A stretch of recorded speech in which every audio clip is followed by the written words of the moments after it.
Oke, di sini saya akan membahas tentang logika inferensi dalam logika informatika. Oke, sebelum lanjut ke materi, kita perkenalan terlebih dahulu. Ini adalah biodata singkat mengenai saya. Logika inferensi. Logika inferensi adalah proses pengambilan kesimpulan atau penarikan informasi baru berdasarkan fakta dan aturan yang sudah diketahui. Ini melibatkan penerapan aturan logika atau pengetahuan yang sudah ada untuk mencapai kesimpulan yang lebih luas dan dalam. Berikut ini adalah pengertian logika inferensi menurut para ahli. Yang pertama, menurut Collins Dictionary, inferensi adalah kesimpulan yang kita tarik tentang sesuatu dengan menggunakan informasi yang sudah kita miliki tentang itu.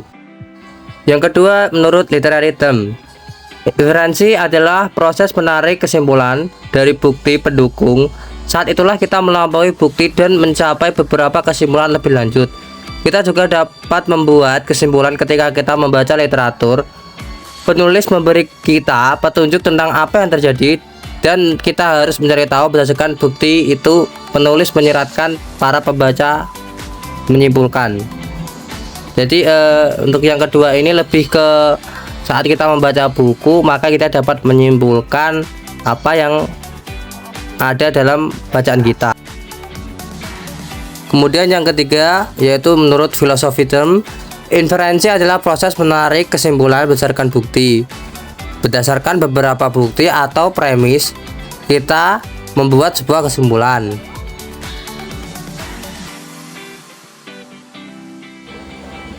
Ini adalah salah satu contoh logika inferensi dalam kehidupan sehari-hari. Bisa kita lihat bahwa perempuan tersebut sedang berbelanja dan dia tersenyum ketika berbelanja. Jadi bisa kita simpulkan bahwa dia sangat suka berbelanja.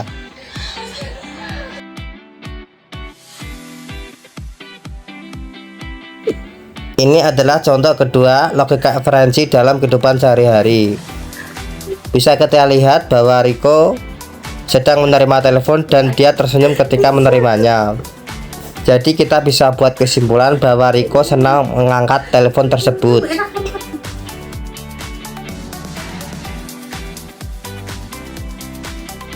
Contoh selanjutnya dari logika inferensi kehidupan sehari-hari, yaitu bisa kita lihat bahwa Rika membuat muka masam saat dia memakan sayuran tersebut. Jadi bisa kita buat kesimpulan bahwa dia tidak suka dengan sayuran yang dia makan.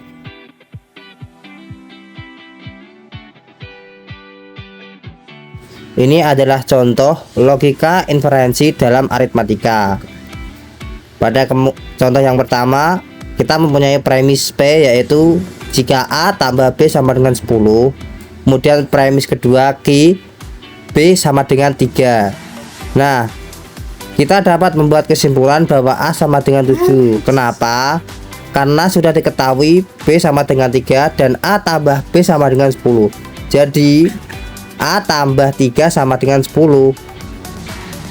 Dan kita tahu bahwa jawabannya adalah 7. Ini adalah contoh kedua dari logika inferensi dalam aritmatika. Jika kita punya premis pertama P, A lebih besar dari B, kemudian premis kedua atau Q, yaitu B lebih besar dari B. Jadi bisa kita kesimpulkan bahwa A tidak sama dengan B karena A lebih besar dari B. Untuk selanjutnya kita akan membahas metode pembuktian. Dan yang akan saya bahas mengenai metode pembuktian menggunakan tabel kebenaran dan menggunakan afirmasi atau hukum inferensi. Oke, langsung saja. Tabel kebenaran digunakan untuk mengevaluasi semua kemungkinan kombinasi nilai kebenaran untuk premis dan kesimpulan suatu argumen. Ini adalah contoh dari metode pembuktian menggunakan tabel kebenaran. Misalnya kita memiliki sebuah argumen di mana argumen tersebut terdapat dua premis. Yang pertama yaitu P jika suhu lebih dari 30 derajat Celcius, dan premis kedua yaitu Q maka kita akan pergi berenang. Nah, aturan ini menyatakan bahwa implikasi itu benar kecuali jika P benar dan Q salah. Maksudnya gimana? Maksudnya jika P atau premis pertama suhu lebih dari 30 derajat Celcius true, dan premis kedua kita pergi berenang adalah false, maka P implikasi Q menjadi false. Bisa dilihat pada contoh tabel kedua, P true Q false, maka hasilnya P implikasi Q adalah false. Sedangkan untuk kombinasi yang lain, P implikasi Q nya tetap true. Jadi dengan menggunakan tabel kebenaran, kita telah membuktikan bahwa P implikasi Q adalah benar kecuali dalam satu kasus di mana P nya true dan Q nya false. Kemudian selanjutnya yaitu metode pembuktian menggunakan afirmasi atau hukum inferensi. Nah, di sini saya akan menjelaskan tentang dua hukum inferensi, yaitu yang pertama modus ponens dan yang kedua modus tollens. Modus ponens membantu kita mengambil keputusan atau kesimpulan positif dari premis-premis yang diberikan. Sedangkan untuk modus tollens membantu kita mengambil kesimpulan negatif dari premis-premis yang diberikan. Jadi untuk perbedaannya, modus ponens yaitu positif, kesimpulannya positif, kemudian untuk modus tollens memberikan kesimpulan negatif.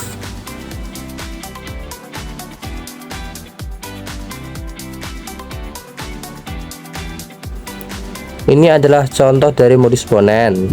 Misalnya kita punya premis yang pertama, P hari ini cerah, kemudian premis kedua, P implikasi Q jika hari ini cerah maka saya pergi. Nah, kita dapat membuat kesimpulan jika hari ini memang cerah, karena dengan menggunakan modus ponens kita dapat menyimpulkan bahwa saya pergi piknik atau Q. Ingat, modus ponens adalah sebuah kesimpulan positif.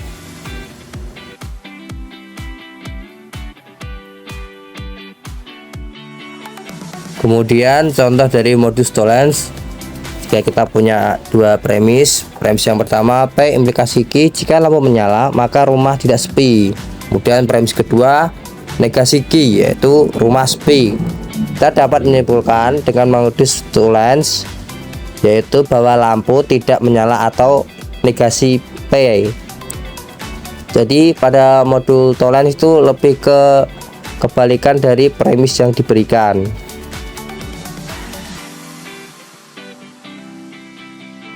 Oke, kesimpulan. Secara sederhana, inferensi bisa kita anggap sebagai langkah apapun dalam logika yang memungkinkan seseorang mencapai kesimpulan berdasarkan bukti atau alasan.